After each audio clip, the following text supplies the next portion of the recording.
ഏറ്റവും കൂടുതൽ ഇസ്ലാമിനെ വിമർശിക്കുന്നത് ഒന്നാമത്തെ കാര്യം ഖുറാനിൽ പറഞ്ഞൊരു മദ്യപ്പുഴ, പിന്നെ ഹൂർലീൻ. ഏറ്റവും കൂടുതൽ നബീനെ വിമർശിക്കുന്നത് ഐഷ ബീവി റളിയല്ലാഹുവിനായിട്ടുള്ള കല്യാണം. നമ്മൾ ഇത്തരം വിമർശനങ്ങൾ കേൾക്കുമ്പോൾ നമ്മളുടെ ഈമാൻ ഒന്നും കൂടി ഉറപ്പിക്കുക.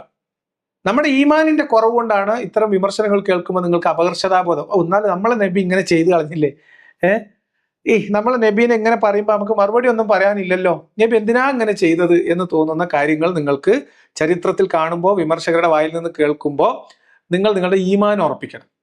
എങ്ങനെ ഈമാൻ ഉറപ്പിക്കുക? മുത്തുനബിയാണോ ചെയ്തത്, അത് നല്ല തന്നെ. അതിനിപ്പോൾ 6 വയസ്സുള്ള കുട്ടീനെ കല്യാണം കഴിച്ചതായാലും കുഴപ്പമില്ല, വളർത്തുമകന്റെ ഭാര്യനെ കല്യാണം കഴിച്ചതായാലും കുഴപ്പമില്ല, എന്തായാലും.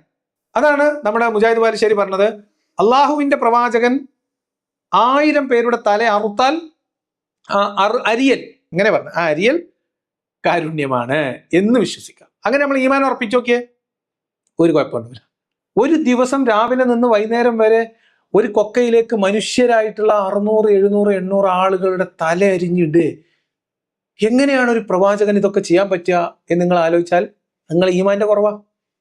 കാരണം നിങ്ങൾ എങ്ങനെ ചിന്തിക്കണം, അള്ളാഹുവിന്റെ റസൂൽ 1000 ആളുടെ തല അരിഞ്ഞിട്ടുണ്ടെങ്കിൽ ആ അരിയൽ കാരുണ്യമല്ലാതെ മറ്റൊന്നുമല്ല എന്ന് വിചാരിച്ചു. അപ്പൊ നിങ്ങൾക്ക് ഈ വിമർശനത്തിൽ നിന്ന് ഈസി ആയിട്ട് രക്ഷപ്പെടാം.